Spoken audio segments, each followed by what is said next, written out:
MC131 and welcome back to Behind the Blocks in Minecraft 1.11. Yes, this is not my first Minecraft video in 1.11, and if you guys haven't checked it out already, you should definitely look at the tour of the Skyplex on the Salty Dog SMP, which is actually my first 1.11 video, but this is my first Behind the Blocks video, and for those of you who did catch the tour of the Skyplex, then you will know exactly what's going to be shown in this video, and I extremely hope that you guys will be looking forward to this. But for those of you who do and don't know, this is a retracting staircase.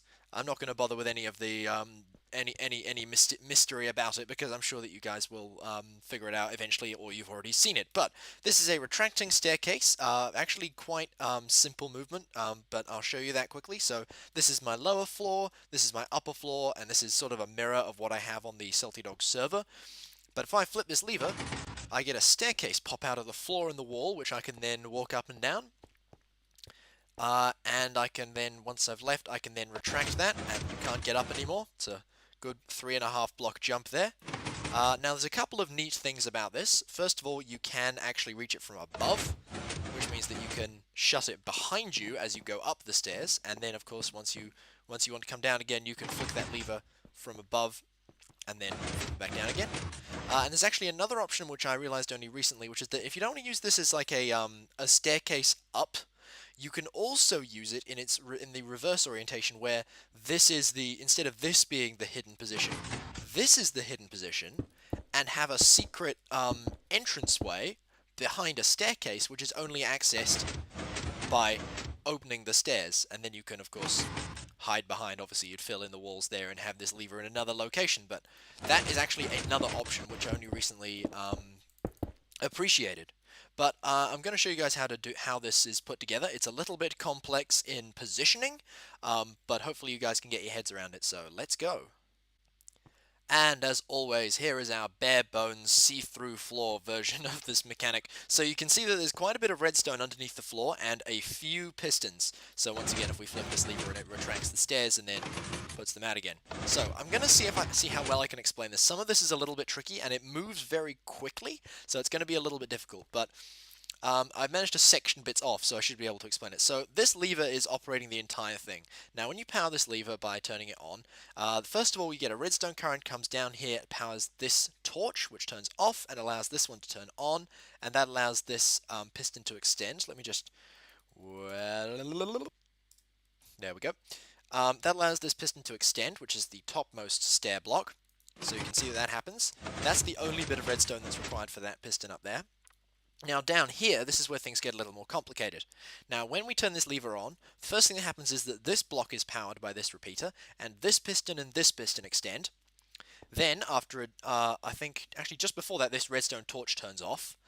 That actually happens before this is powered, but that's alright. This turns off and will remain off while that lever is active.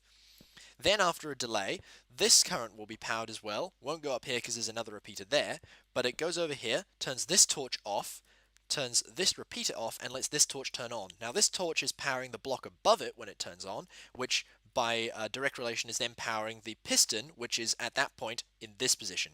So if I flick the lever, you will probably see this turn on after this piston and this piston have extended, and it will extend the third piston in that little block. Bink, there you go. Now you can see when it's turned off that torch actually flickers on and off several times, and that's quite important for the double piston extender. Because I'm doing this vertically, it's a little bit harder to use a standard double piston extender with repeater timing, and that's why I've got this set up over here. So once again, you'll see if I turn this on, now the first thing that happens when you turn this off is that this torch turns back on and fires this dropper, which throws this iron ingot into the hopper above, and then drops back down. And as it does that, it'll output a signal through this comparator, and then a long delay later through this repeater, it will power through here. Before that happens, this turns off, and these two pistons will retract. Now, because this piston is still extended at this point, that piston won't. So this will stay in place, but this will be retracted down a bit. Then what happens is that as we come through here, this turns off, this torch turns on, and this torch turns off, and that means that this piston will retract. Almost immediately after, the current through here turns back on, because the comparator delay and the delay have now triggered through, and this wire turns back on. The torch turns back on, and the piston actually extends from this point. I can't remember exactly how this works, but basically this retracts, and then this retracts and then extends again, and grabs the stair and pulls it down. So it's kind of hard to explain, but it's sort of easy when you see. So if you watch what we just flick that to that point. If you watch what this redstone torch does, you'll sort of see what I mean. Get a good position here.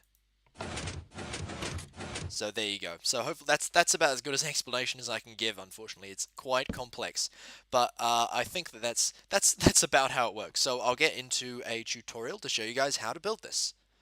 And here we go. This is the area that I've set out for you guys to build this. Now, there's a couple of things that I've done to make this easier for both you, the viewer, and myself as the tutor in this case. Now, first of all, this is designed for, in my case, a circular floor because I built this in a tower, and I'm just replicating that here, but it doesn't have to be. You can have this in any place that you have a floor and a wall that you want to have stairs going up. So there's a few things that I've put in position here. This is the top of the stairs. This block won't move. This doesn't actually have to be a stair block, but I like it because it covers the top of the piston here. These stairs are the ones that are going to move, and I've just put wood there to represent where they are, and they're going to drop into these slots here. So you can see where there's like blocks cut out there. And finally, this plate location here is where the lever is going to go. Oh yeah, and one more thing. This is as much for my own peace of mind as yours. I've put these out to represent where our redstoning blocks are going to be placed on top of, so that we'll be able to remember where all the positioning goes. But we'll get to that momentarily. First, let's look at the blocks we need. So, as always, we're going to need our stained hardened clay in multiple colors for our wiring. Stone bricks you might need for building up the side. I don't know if we actually need any in this particular build. Stone brick stairs, or whatever stairs you are using. I'm using stone brick because it matches through the floor. And then sticky pistons, you actually need 4 of them. A dropper, a hopper, repeaters, and a comparator. And an iron ingot, of course, to put in the hopper and dropper. Some redstone torches, a lot of redstone, and a lever. And that's pretty much all you need. So we'll go ahead and start by taking out those blocks and start placing the pistons first, I think. And we'll grab some of our wiring here. We'll grab some redstone and repeaters and the stairs. Okay. So, you've got your sticky pistons ready. So there's a couple of places that these are going to need to be. The first one, if we drop down here, this is the first stair block, which is going to come up here. This is the one that's only going to rise 1 block. Now, down below it, we want to put a piece of clay there. And this is going to have the first sticky piston on top of it, like that, and then the stair facing that way, so that you can see that that's going to rise up 1 block. Now, the next one actually has 2 pistons, so we're going to put one parallel to this stained clay, and then another one's directly on top, and another stair block there. And then the final piston is going to be hiding in this corner here with the other stair block sitting on its face like that. Now, you can see that that is immediately obscured all the holes, and that's where our stairs are going to be. So now we need to start putting in the redstone. So let's grab our lever, and I'll show you exactly where the block that the lever goes on. It's going to be that block there. And we're just going to flick our lever there. Now we're going to go underneath here and start placing in some blocks. So I'm actually clear out the back of this so you can see a little better what's going on.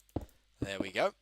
So the block under the block that the lever is on is going to have a piece of redstone dust. The block below that needs to have the stained clay. So the redstone dust is going to go there. Now, I've got glass in the floor, but if you don't want to have glass in the floor, then these still need to be transparent blocks. So if you've got a wood or cobblestone floor, this will need to be a half slab on top to allow the redstone current to pass through here. Okay, so let's start putting in some more redstone. So we're going to have these blocks go down and then up, and this is going to have our redstone dust there, and first torch. Then we need another block there, and another torch there. Now, it's just done a little bit of quick extensions, so let's just fix that. Okay, so now this is going to be a little bit more tricky. So we're going to bring this stained clay all the way down along here. This is going to go down 1, down another, and across 5. We're going to fill him with redstone all the way across here. And then we're going to put 2 repeaters. One here with a no delay extension, and one here with a full delay extension. And then we're going to bring this wire up to there. redstone dust, dust, dust, and dust. There's going to be another torch on the back of this block. So this is one block over from this bottom piston here. Block there, block there, block there. And we're going to go dust, repeater, and torch. And you can see that that sort of immediately tries to extend this. Now you will have some trouble doing this, but with this piston down here, and there's a very special reason for that, because this piston has a little bit of quasi-connectivity issues, and if you don't remember what that is, quasi-connectivity, look it up on the Minecraft wiki, but basically it tries to be powered by this redstone torch here, which basically means that whenever you update a block nearby it, it will suddenly spontaneously extend. Don't worry about that. Just let it do its thing, and once you've got everything together, it'll work fine. Okay, so that now that we've got all the green circuit in, we can start working on the orange circuit, so we'll need to just swap out a few items. So let's grab our orange stained clay, our comparator, our dropper, and our hopper, and we will also need our iron ingot. So we're going to drop down here and put orange stained clay down this side. We're going to go 1, 2, 3 down from this corner here, and then 1, 2, 3 across, and then this block here is where our dropper is going to be, facing up, and our hopper is on top of it. And we're just going to drop our iron ingot in there, so it's now in the dropper there. Then we're going to need to grab our redstone torch again. Whoop, there it is. We're going to grab a redstone torch, place it there, and that is going to basically power the dropper when this line is turned off. It'll turn on, and the iron ingot will go up and then down. And then while that happens, we're going to have a comparator there, a redstone repeater, put this one on full delay as well, and then put another line of redstone all the way over there. And that should be everything. Stairs extend, stairs retract, and there you have it. Your retracting stairs are fully put together. Let's just put everything back in here. And that is all there is to it. So as you can see, it is a little complex and does require some careful positioning. I don't blame you if you need to go through this several times to get that positioning right. But hopefully you can sort of see how it all fits together through this way. So I'll just fly around a little bit to give you guys a better view. And you can see how it fits together and how the pistons extend and such. But yeah, that is the extending or retracting stairs. And of course, if you want to end up using this for like a secret hidden base entrance, then you absolutely can. But yeah, that is all I have for you guys today. I hope you have enjoyed. If you liked, please leave a like. If you want to see more, then subscribe and stay tuned. And if you have any feedback, questions, or require any troubleshooting assistance, then please direct all of that to the comments below. And yeah, guys, thank you very much for watching. I've been AxelMC131, and I'll see you next time.